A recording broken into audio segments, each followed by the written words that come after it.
जय हिंद, वंदे मातरम, भारत माता की जय। राष्ट्रवाद की बात प्रहार के साथ आप सभी का हार्दिक स्वागत है।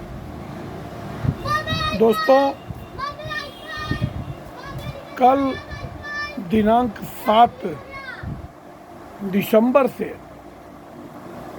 विशेष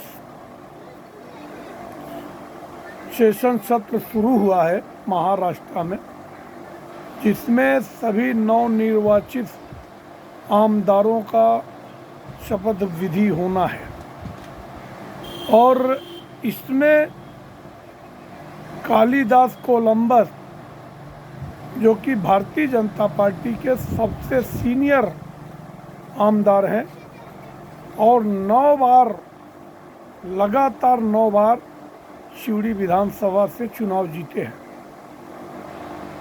हालांकि पहले वो कांग्रेस पार्टी में थे, मगर 2019 में चुनाव से पहले वो भारतीय जनता पार्टी ज्वाइन किए और भारतीय जनता पार्टी में उनको वहाँ का उम्मीदवार बनाया और दोनों बार वो पिछली बार भी चुनाव जीत के आए थे और अब की बार वापस रिटर्न किया है। तो वो प्रोटेन स्पीकर बने और वो लोगों को गोपनीयता की शपथ दिला रहे। तो कल महाराष्ट्र विधानसभा में देवेंद्र जी ने शपथ लिया, उसके बाद एकनाथ राव शिंदे जी ने डिप्टी सीएम का शपथ लिया और अजीत दादा पवार ने लिया। इसके बाद सभी नेताओं ने शपथ लिया। अभी शपथ विधि चालू है, मगर एक बार फिर ये इंडिया अलायंस जो बना है, इंडी गठबंधन, यहाँ पे महाविकास अघाड़ी, तो उन लोगों ने इसका बहिष्कार किया। अब शपथ ग्रहण न लेना मतलब देश के संवैधानिक तरीकों का उल्लंघन करना। अगर ईवीएम का विरोध है, कहते हैं कि ये जनता का आदित्य ठाकरे जी ने सबसे पहले विरोध किया।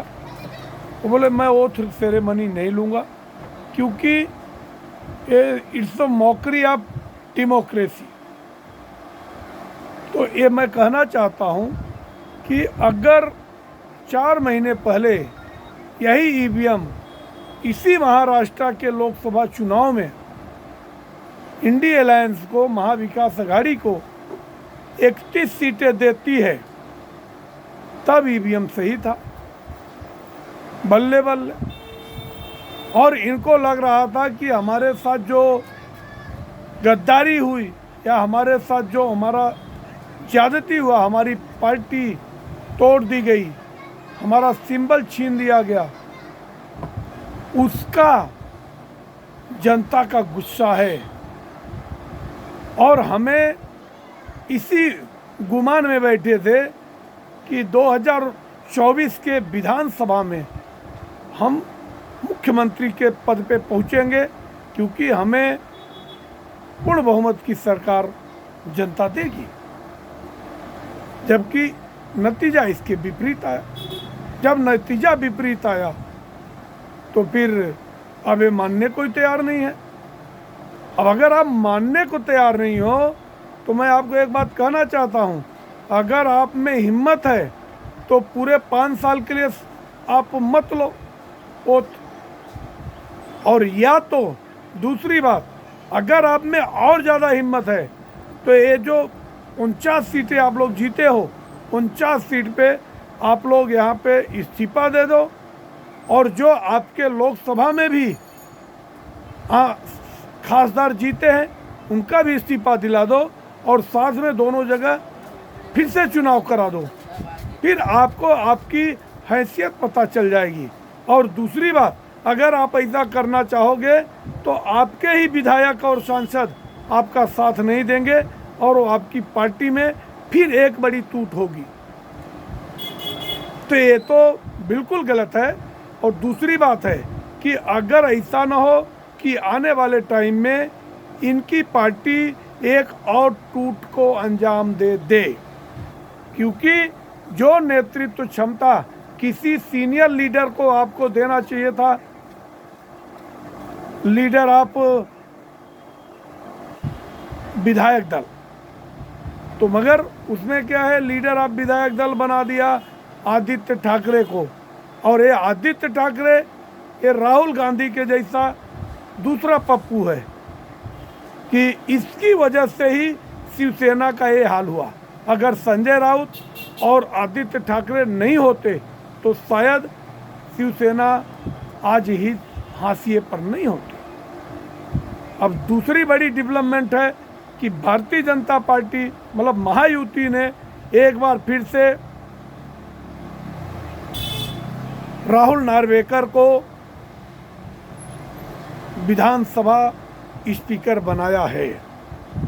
अब सबसे ज़्यादा अगर किसी की चिंता है तो उद्धव ठाकरे को है, क्योंकि अगर एक बार फिर उनकी पार्टी टूटती है तो उस तोड़ने वाले को वापस ये मसाल का चुनाव चिन्ह स्पीकर दे सकते हैं, क्योंकि सुप्रीम कोर्ट ने ही कहा था कि स्पीकर के हाथ में ही सबसे बड़ा पावर है। और स्पीकर ने आकलन करके एक तरफ शिवसेना को, असली शिवसेना दे दिया एकनाथ शिंदे को, और आज उन्होंने तो प्रूफ भी कर दिया कि हाँ हम इसके लिए सक्षम हैं, और जो सक्षम होता है वो जरूर हासिल करता है। तो ऐसा जो आज की बड़ी खबर है कि उद्धव ठाकरे खेमे में सबसे बड़ी चिंता की बातें हैं। वैसे भी जब से चुनाव परिणाम आए हैं, हल्के में, राजनीतिक हलकों में यही चर्चा चल रही है कि एक टूट और होने वाली है, और उसमें 15 आमदार और 6 खासदार। अगर ऐसी एक टूट होती है तो उनको ये उभाटा मिल जाएगी। मतलब ये उद्धव बाला साहब ठाकरे का जो इन्होंने चुनाव चिन्ह पाए हैं मशाल, और ऐसा ना हो ये मशाल वापस इनका घर जला दे, क्योंकि विधानसभा स्पीकर वापस राहुल नार्वेकर जी हैं और दूसरा टर्म राहुल नार्वेकर को दिया गया है। ये आज की सबसे बड़ी डेवलपमेंट है। तीसरी बात कहूँगा कि अगर सत्र के दौरान, ये 3 दिन का सत्र है, आज दूसरा दिन है, कल आखिरी दिन है, इसके बाद 12 तारीख को मंत्रिमंडल का विस्तार होगा। तो ऐसे में कहीं ऐसा ना हो जाए कि 12 तारीख से पहले, मंत्रिमंडल विस्तार से पहले, जो इच्छुक आमदार हैं, चाहे वो शरद पवार खेमे के हों, और चाहे वो कांग्रेस पार्टी के हों, और चाहे वो उभाटा के हों, उद्धव बाला साहब ठाकरे गुट के, तो ऐसे में जो डिजर्व करते हैं कि हाँ हमको अपने क्षेत्र में जाके और बढ़िया काम करना है, जनता के मुद्दों को उठाने के लिए हमें विधानसभा में रहना है, और हमें ज़रूर प्रोटेम स्पीकर से मिलकर अपने शपथ ग्रहण को पूरा करना है।